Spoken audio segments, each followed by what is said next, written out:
Bienvenidos a todos, reciban un cordial saludo de parte de la Unidad de Gestión Ambiental de la Municipalidad Provincial de Nazca. Continuando con nuestras charlas virtuales, hoy tenemos a nuestra amiga de la Comunidad Ambiental Molinera, a Marta, con la exposición sobre residuos peligrosos. Adelante. Bien, muchas gracias. Voy a comenzar con el compartido de pantalla. Bien. Mi nombre es Marta Cuaquira y por medio de la Comunidad Ambiental Molinera y agradezco a la Municipalidad de Nazca por la que se están dando estas charlas. El tema de hoy es sobre residuos sólidos y más que nada nos vamos a enfocar en lo que son residuos peligrosos y también residuos orgánicos. Para comenzar es necesario saber qué son los residuos. Y bien, los residuos son aquellas sustancias o objetos que su poseedor deseche o que tengan la intención o la obligación de desechar. Estos residuos sólidos pueden clasificarse según su origen, según su gestión o también su peligrosidad. Según su origen, pueden ser residuos de actividades domiciliarias, de actividades hospitalarias, de actividades comerciales, industriales, y según su gestión pueden ser según los residuos municipales, no municipales. Y lo que vamos a ver ahorita van a ser según su peligrosidad, que se dividen en residuos peligrosos y no peligrosos. Entonces, ¿qué son los residuos peligrosos? La EPA, que es la Agencia de Protección Ambiental de los Estados Unidos, lo define como un residuo con propiedades que lo hacen tener un efecto nocivo sobre la salud o el medio ambiente. Algunas otras oficinas ambientales también de ese mismo país, como el de California, del estado de California, también define como residuos creados por diferentes actividades comerciales o industriales que contienen sustancias químicas que pueden ser peligrosas o nocivas para la salud. Y de ello también es que el MINAM adaptó su definición sobre residuos peligrosos. Y es por ello que los considera a todos aquellos residuos que presenten por lo menos una de las siguientes características, las cuales son autocombustibilidad, explosividad, corrosividad, reactividad, toxicidad, radioactividad o patogenicidad. Asimismo, los residuos peligrosos también los toma en cuenta a los envases que han sido utilizados tanto para el almacén o para la comercialización de las sustancias o productos químicos peligrosos, o aquellos también de productos que hayan sido usados o vencidos. Entonces, como dije, que los residuos peligrosos, según el MINAM, necesitan tener al menos una de estas características de peligrosidad, y en realidad es algo que ustedes lo van a poder identificar, ¿no? Generalmente estas sustancias químicas o estos residuos peligrosos tienen etiquetas en sus envases, como por ejemplo los podemos ver acá en la parte derecha, en estas etiquetas que, por ejemplo, esta de aquí significa explosividad, esta de acá corrosividad, esta de aquí indica que el residuo tiene alguna característica patogénica, esta de acá es un residuo que tiene alguna característica radiactiva, y esta de acá que presenta algunas características de toxicidad. Bien, entonces los residuos peligrosos, como dije en un inicio, también tienen distintos generadores, pero principalmente son los siguientes sectores: la fabricación de productos químicos, los cuales pueden generar sólidos como solventes, residuos como solventes, perdón, fabricación de derivados del petróleo y del carbón, tratamiento y eliminación de residuos, fabricación de productos químicos agrícolas como pesticidas, fertilizantes, y también se generan a partir de la fabricación de hierro y acero. Y más o menos para darnos una realidad nacional de cómo es que se está dando todo esto en el país, debemos tener en cuenta la generación per cápita de residuos peligrosos en el Perú, que es un aproximado de 0,14 toneladas por habitante por año. Y de todo lo que generamos nosotros, un 57% es orgánico, un 18% es inorgánico y un 8,6% son peligrosos. Si bien es una cifra no tan alarmante, bueno, es una pequeña en la cual es necesario también darle una adecuada gestión. Y de los generadores de residuos peligrosos, tenemos, por ejemplo, la industria manufacturera, en donde el 41.4% del total de residuos que este genera son peligrosos y generalmente son los envases contaminados. Por ejemplo, en el sector pesquero, que destaca como un residuo peligroso la borra de aceite, es el 52.5% del total de residuos que ellos generan. En el caso de comunicaciones, en los residuos contaminados con mezclas y emulsiones de aceites y aguas, tienen un 65.7% del total. Y en lo que es agricultura o residuos de aceite, son 57.4% de peligrosos respecto al total. En lo que es el sector construcción y saneamiento, los residuos de lodos, de pozos sépticos, aguas hervidas y lavados de equipo prácticamente representan el 100%. Es un 99.7% de residuos peligrosos. Y en transportes o residuos metálicos también un porcentaje de 38% de sus residuos totales son peligrosos. Entonces, para ello siempre va a ser necesario una adecuada gestión de residuos peligrosos. ¿Y de qué se compone esta gestión de residuos peligrosos? Comienza desde la generación hasta el destino final. Y en la generación, ¿qué se da? Bueno, en la generación se tiene que determinar si estos desechos son peligrosos o no lo son. Y también supervisar que esté el destino final de estos desechos. Se va a poder determinar o identificar si son o no peligrosos, bueno, mediante la Ley de Gestión Integral de Residuos Sólidos, la 1728. En el reglamento de esta ley se tienen anexos en las cuales hay un listado de aquellos residuos que son peligrosos, entonces en base a eso también se identifica. El transporte, el cual es el que entrega los residuos peligrosos desde su punto de generación hasta su destino final. Y en el destino final podemos tener distintas alternativas, por ejemplo, el reciclaje, el tratamiento o la disposición. El tratamiento va a depender también del tipo de residuo peligroso y también de la característica de peligrosidad que este tiene. Y para eso se pueden realizar distintos tratamientos, los cuales son, por ejemplo, los físicos, los químicos, los biológicos o los térmicos. Esta gestión de residuos sólidos se tiene que hacer en base a una jerarquía. Y la jerarquía, la más favorable para una óptima gestión de residuos sólidos van a ser la minimización de residuos sólidos, es decir, tratar de generar lo menos posible en la industria o en el lugar en el que se va a realizar o se va a generar. Luego está en el aprovechamiento y valoración de esos residuos generados. Después, en caso de estos no puedan ser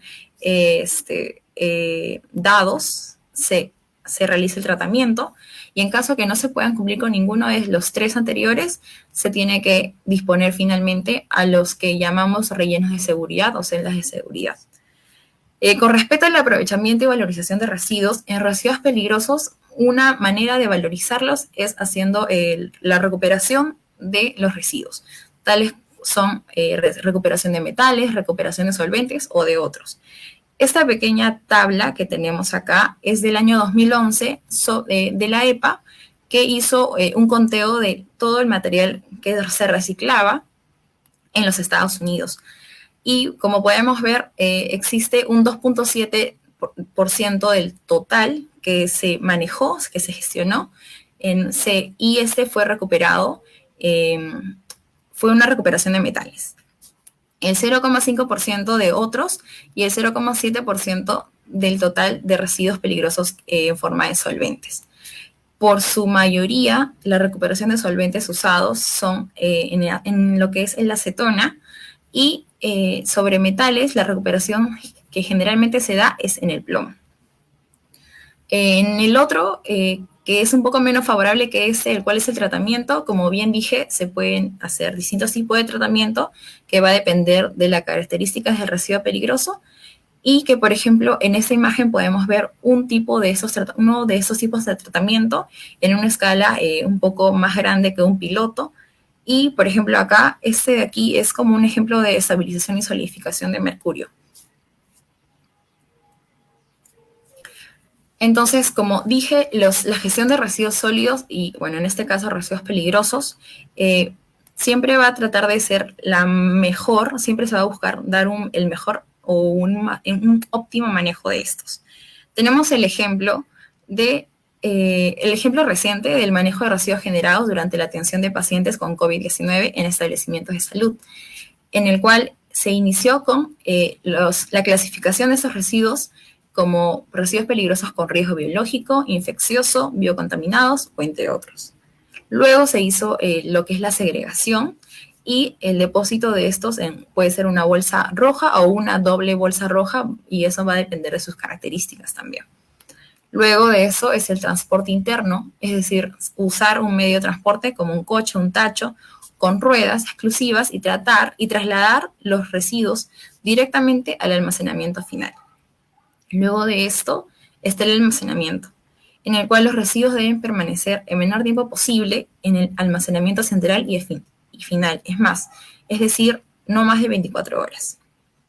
Luego está la etapa del tratamiento, el cual es que si es que se cuenta con un sistema de tratamiento, los residuos deben ser tratados inmediatamente. Generalmente aquí se da la desinfección por autoclave. Y por último, se da las coordinaciones con las empresas operadoras de residuos sólidos, las cuales se deben informar al operador de residuos sobre las medidas preventivas y de bioseguridad. Y ahora, por otro lado, si bien se pueden hacer buenas gestiones, hay casos en los que no se dieron unas gestiones adecuadas de residuos peligrosos y por lo tanto estos causaron algunos accidentes por contaminación química. Y en Perú eso también se ha dado. Por ejemplo, en el año 2022, en el distrito de Comas se dio la intoxicación aguda por inhalación de acrilato de etilo. En este caso ocurrió que trabajadores de un taller de mecánica estaban perforando un cilindro que contenía restos de sustancias químicas peligrosas. Entonces ellos, al percibir que había un vapor con color acre, lo que decidieron fue llevarlo a la vía pública y dejarlo ahí sin darse cuenta de que estaba cerca a un colegio. Y justo entonces lo único que hicieron fue agregar agua a ese cilindro. Y lo que hizo eso fue incrementar la emanación del vapor.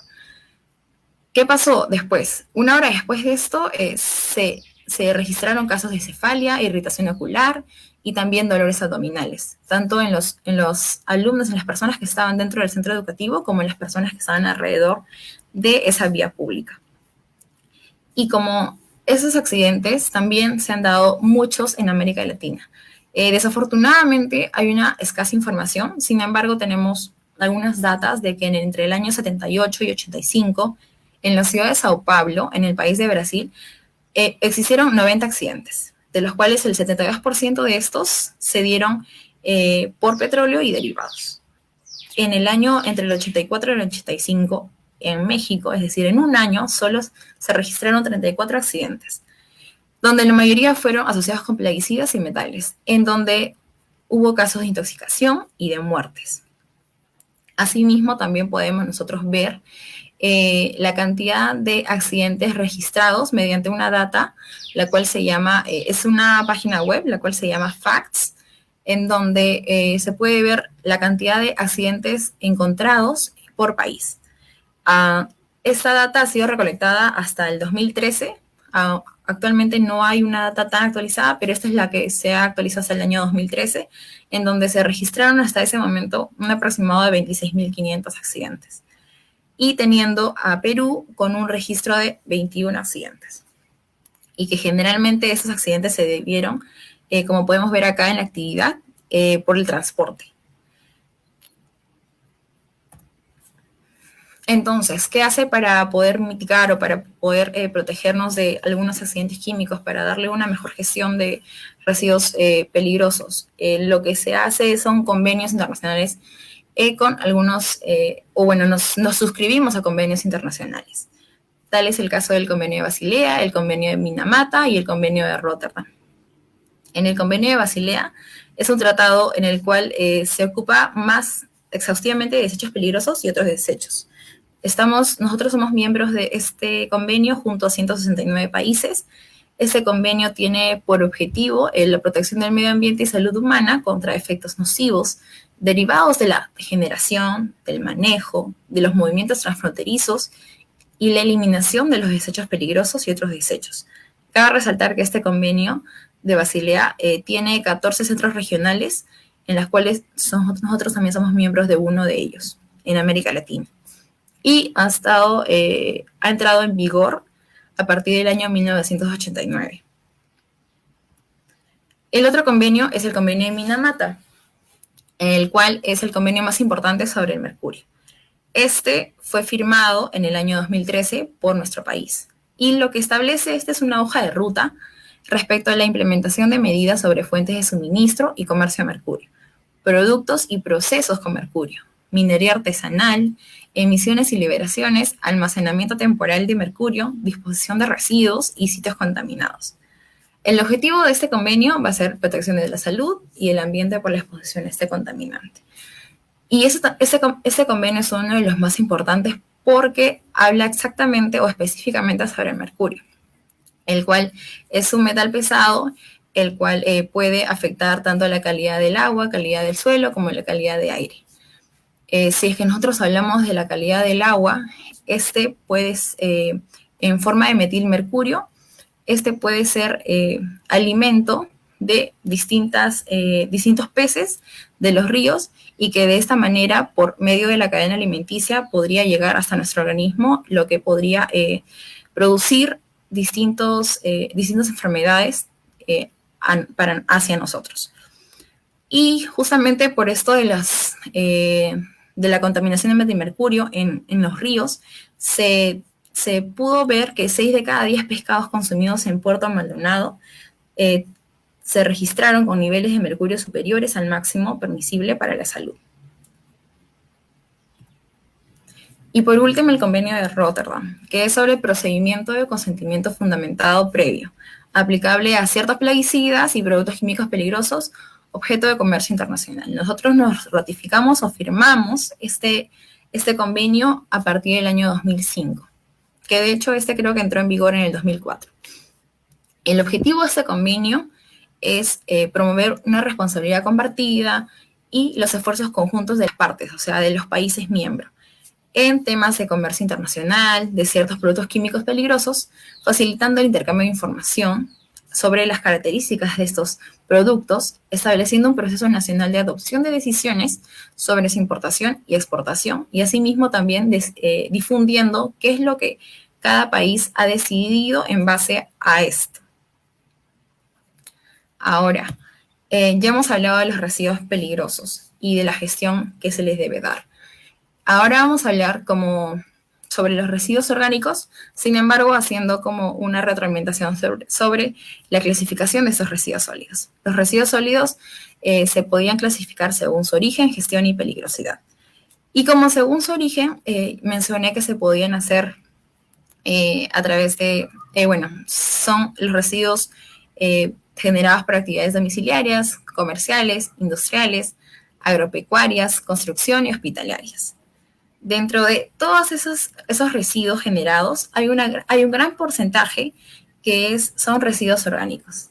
Otra vez he puesto este gráfico en el cual se puede ver que casi el 57% de los residuos generados son orgánicos. Entonces, ¿estos qué necesitan? Porque estos, al fin y al cabo, son aprovechables. Entonces, para que estos no puedan llegar de frente a un relleno sanitario, que es lo que menos se quiere si es que según lo visto en la jerarquía de la gestión de residuos sólidos, lo que se quiere hacer es una valorización de estos residuos. En su mayoría, los residuos orgánicos los encontramos en los domiciliarios y en los agropecuarios. También los podemos encontrar, por ejemplo, en los industriales, por ejemplo, en el sector pesquero. Entonces, va a ser muy importante la segregación para que se dé una adecuada valorización. Hay distintos tipos de valorización.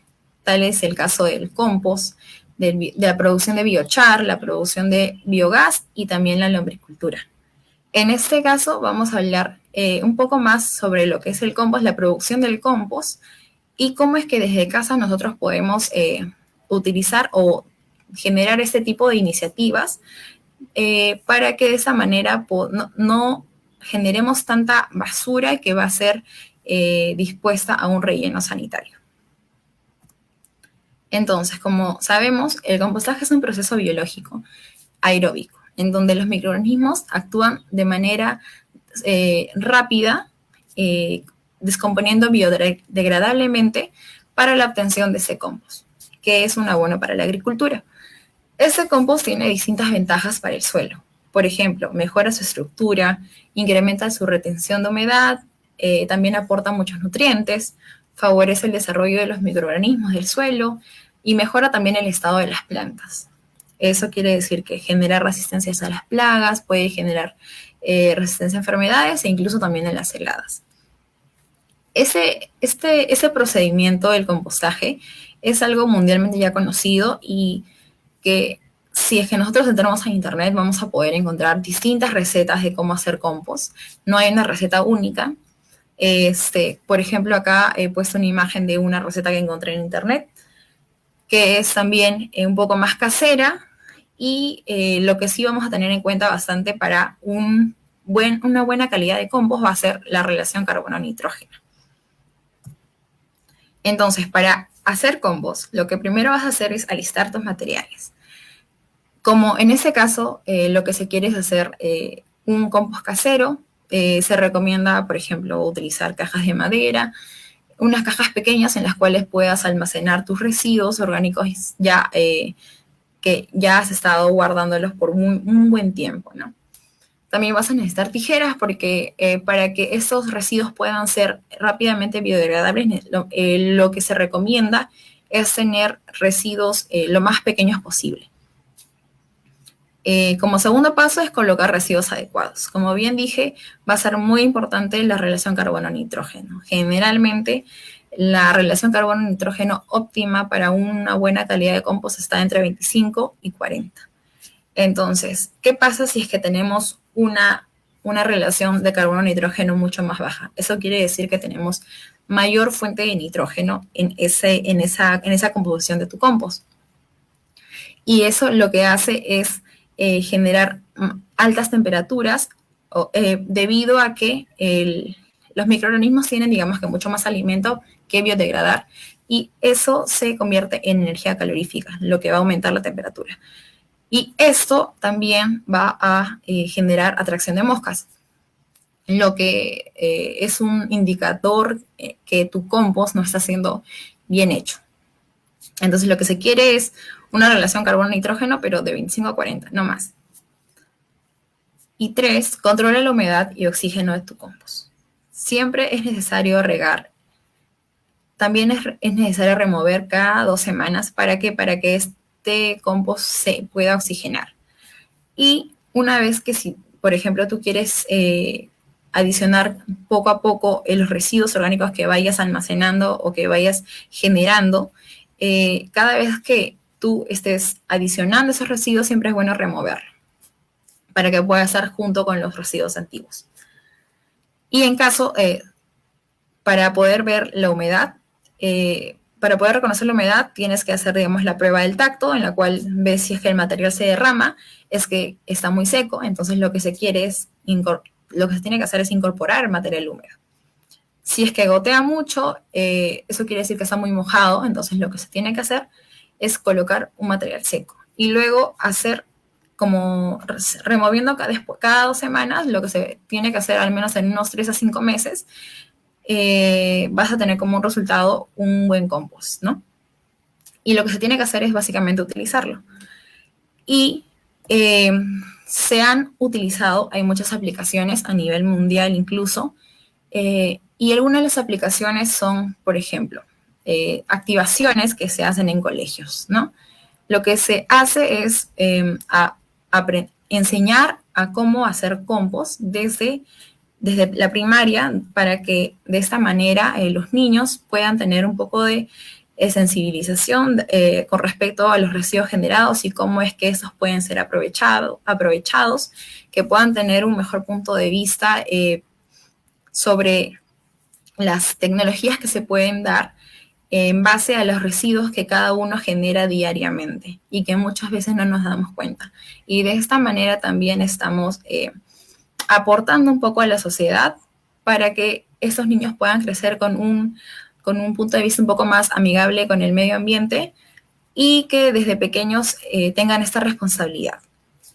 Asimismo, por parte de las municipalidades, se han generado o se han dado plantas de compostaje municipales, por ejemplo, ese es el caso de Moquegua, de la provincia de Mariscal Nieto. Entonces aquí se inauguró una planta de compostaje municipal. También En el caso de la Municipalidad de Lima, también en el cercado de Lima se inauguró un centro de compostaje. Entonces, estas iniciativas, en base al recojo de los residuos orgánicos de cada uno de los vecinos, es una iniciativa muy positiva que se debería replicar en todo el Perú, porque es un tipo de valoración que se le hace a los residuos orgánicos. No es tan cara y genera muchos beneficios, puede ser sociales, económicos, pero más que nada ambientales, ¿no? Y otra cosa más también es que, como dije hace unas diapositivas anteriores, hay también otros tipos de valorizaciones, como es la producción de biogás, la producción de biochar a partir de esos residuos orgánicos, y que sería muy bueno de que se den investigaciones, si bien se han estado haciendo, por ejemplo, en lo que es biochar, cómo es que afecta en la calidad del agua, en la calidad del suelo, cómo es que se aporta para la descontaminación muchas veces del agua y del suelo, para la producción de biogás, para la valorización energética, la aplicación de estos, digamos, en comunidades en donde no hay electricidad, no hay cómo, digamos, no hay manera en las cuales puedan, digamos, hacer uso de aparatos electrónicos. Entonces, de esa manera se pueden generar muchas más iniciativas para que el uso de esos residuos orgánicos no llegue a un relleno sanitario. Y bueno, por último, agradecer otra vez a la municipalidad por ello, y siempre también incentivar a la investigación en residuos sólidos, porque es una problemática que afrontamos en el país, el cual muchas veces estamos viendo a diario, vemos cómo cómo se tiran la basura a las calles, cómo nadie hace nada, y muchas veces vemos que esos residuos pueden ser muy aprovechables. Entonces esperamos también de que de esta manera podamos alentar a la investigación y también al que las municipalidades también puedan tomar iniciativa para que puedan crear muchas campañas de concientización respecto a ello. Muchas gracias. Excelente, Marta. Muchas gracias por su exposición.